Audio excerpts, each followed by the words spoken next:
آپ اسلامی سے گزارش ہے کہ آپ سامنے تشریف لیں، محفل کا رنگ بن جائے گا۔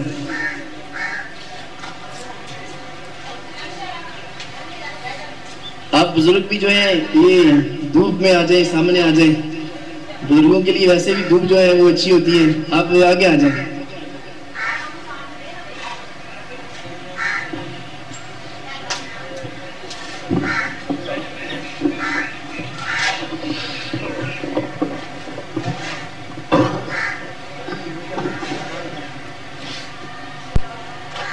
بسم اللہ الرحمن الرحیم۔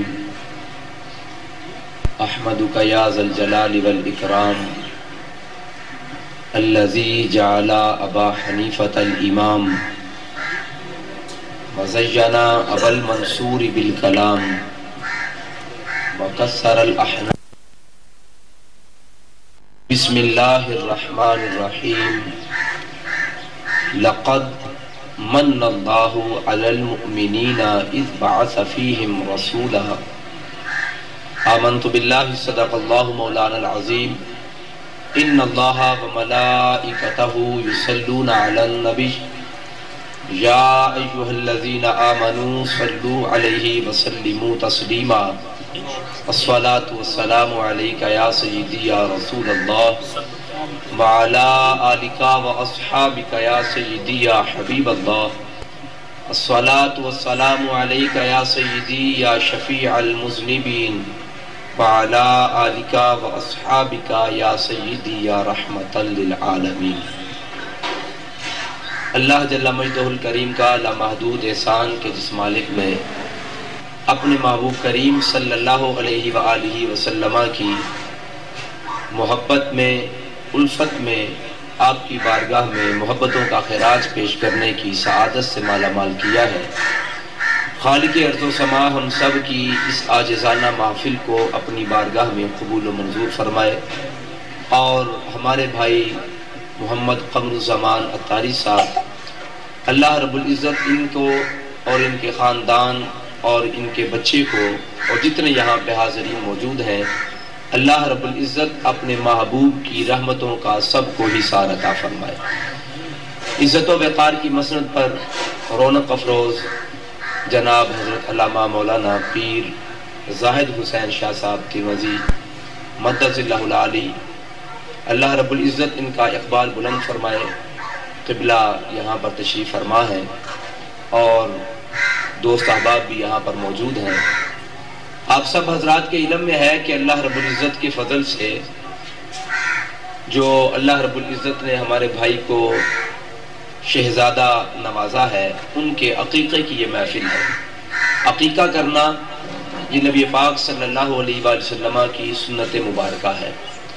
آقا کریم صلی اللہ علیہ وآلہ وسلم نے اپنا بھی عقیقہ فرمایا ہے، اور سب سے پہلے آپ کا عقیقہ حضرت عبد المطلب رضی اللہ تعالی عنہ آپ نے فرمایا تھا، اور جب اعلان نبوت فرمایا تو الحاوی الفتاوی کے اندر دو قسم کی روایات ہیں کہ حضور نے پیر والے دن پھر سے اپنا عقیقہ خود فرمایا، اور بعض نے کہا کہ حضور نے اپنے ولادت کی جو آمد تھی آقا کریم صلی اللہ علیہ وآلہ وسلم نے اس میں جانوروں کو ذبح کرنے کے بعد وہ لوگوں میں اس گوشت کو تقسیم فرما کے محبوب کریم نے اپنا میلاد خود فرمایا تھا۔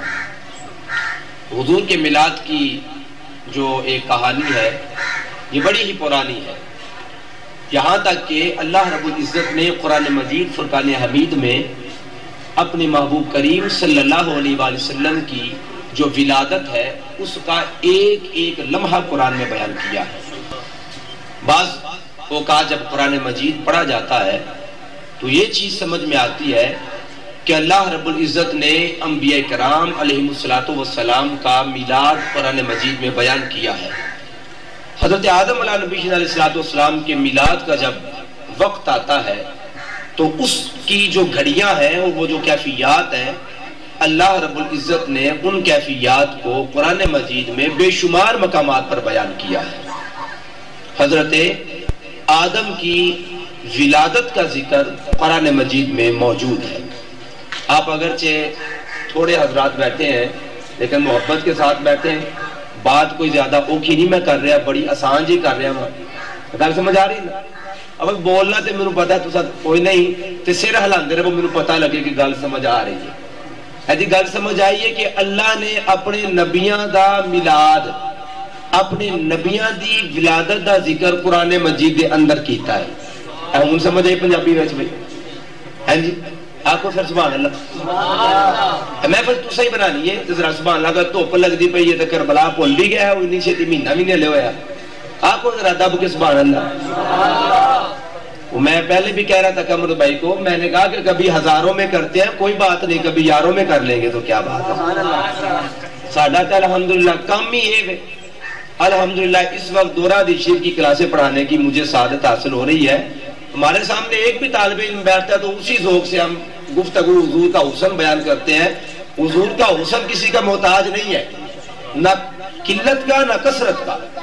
میں تو اتنا جانتا ہوں کہ جہاں پہ بھی میرے مصطفیٰ کا نام لینے والا بیٹھتا ہے نا, وہاں پہ مصطفیٰ کے حسن کا تذکرہ چھیڑ دیتا ہے. بس قرآن مجید کی چند آیات طیبات میں نے آپ کے سامنے رکھنی ہے, اور حضور کی جو عظمت ہے اور حضور کی جو ولادت کا مقصد ہے جو قرآن مجید میں اللہ رب العزت نے بیان کیا ہے وہ آپ کے سامنے رکھنا ہے. اس سے پہلے تھوڑی سی تمہید کہ اللہ رب العزت نے اپنے نبیوں کا ذکر اس وقت کبھی کیا ہے جب اللہ نے اپنے نبیوں کو پیدا فرمایا تھا. حضرت آدم کی ولادت کا ذکر قرآن میں موجود ہے. یا ایھا الناس اتقوا ربکم الذی خلقکم من نفس واحدہ وخلق منها زوجها وبث منهما رجالا كثيرا ونساء واتقوا الله الذي تساءلون به والارحام ان الله كان عليكم رقيبا. اے لوگو ڈرو اپنے رب سے جس نے تمہیں ایک جان حضرت آدم سے پیدا کیا. اب یہاں پر حضرت آدم کی بھی ولادت کا ذکر ہے اور ابن آدم کا بھی ذکر ہے. اللہ رب العزت نے حضرت آدم کی بھی تخلیق کو بیان کیا اور ساتھ ساتھ پوری انسانیت کی تخلیق کا ذکر اللہ نے اس ایک آیت میں فرما دیا ہے. نہ صرف نبیوں کا ذکر, نہ صرف نبیوں کا ذکر بلکہ کل کائنات کی تخلیق کا ذکر اللہ نے قرآن میں کیا ہے. تو پتہ چلا کہ نبیوں کی ولادت کا ذکر کرنا یہ اللہ رب العزت کی سنت مبارکہ ہے. نبیوں کی ولادت بھی قرآن مجید کے اندر بیان ہے, اور کل کائنات کو اللہ نے جو حسن عطا فرمایا ہے اور اس کو تخلیق کے مراحل سے گزارا ہے, اللہ کریم نے ہر ایک کی ولادت کا ذکر بھی قرآن مجید میں فرما دیا ہے. اب یہ نہیں کوئی کہہ سکتا کہ حضور کی ولادت تم کیوں مناتے ہو, ان کا ذکر کیوں کرتے ہو, اس کی وجہ کیا ہے؟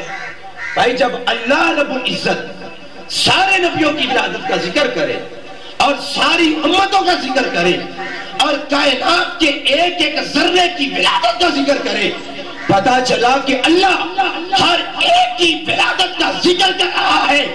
تو جب سب کی ولادت کا ذکر ہے تو جس کے صدقے اللہ نے کائنات کو پیدا کیا ہے, اللہ اپنے محبوب کی ولادت کا بھی ذکر فرما رہا ہے. سب کی ولادت کا ذکر ہے. نعرہ لاؤ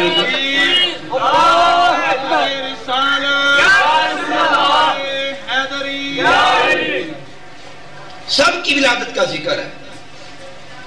حضرت عیسیٰ کی ولادت کا ذکر ہے, حضرت موسیٰ کی ولادت کا ذکر. وَأَوْحَيْنَا سورہ قصص 20واں پارہ. وَأَوْحَيْنَا إِلَىٰ أُمِّ مُوسَىٰ أَنْ أَرْضِعِيهِ فَإِذَا خِفْتِ عَلَيْهِ فَأَلْقِيهِ فِي الْيَمِّ وَلَا تَخَافِي وَلَا تَحْزَنِي إِنَّا رَادُّوهُ إِلَيْكِ وَجَاعِلُوهُ مِنَ الْمُرْسَلِينَ. اللہ رب العزت نے سورہ قصص میں حضرت موسیٰ کی ولادت کا ذکر کرتے ہوئے ارشاد فرمایا, ہم نے حضرت موسیٰ کو پیدا فرما دیا اور ان کی رضاعت کا ذکر. جب آپ کی والدہ نے ان کو دودھ پلایا اور دودھ پلانے کے بعد جب ان کو ایک صندوق میں ڈال کر اس دریا میں بہا دیا گیا, ساری چیزوں کا ذکر اللہ رب العزت نے اپنے لا ریب قرآن کے اندر ان کا ذکر فرمایا ہے. اللہ موسیٰ کا بھی ذکر فرما رہا ہے اور مصطفیٰ کا بھی ذکر فرما رہا ہے. یہ نبیوں کی آمد اور نبیوں کی تخلیق اور ان کی ولادت کا ذکر اللہ رب العزت قرآن مجید میں کرتا ہے. حضرت یحییٰ کی ولادت کا ذکر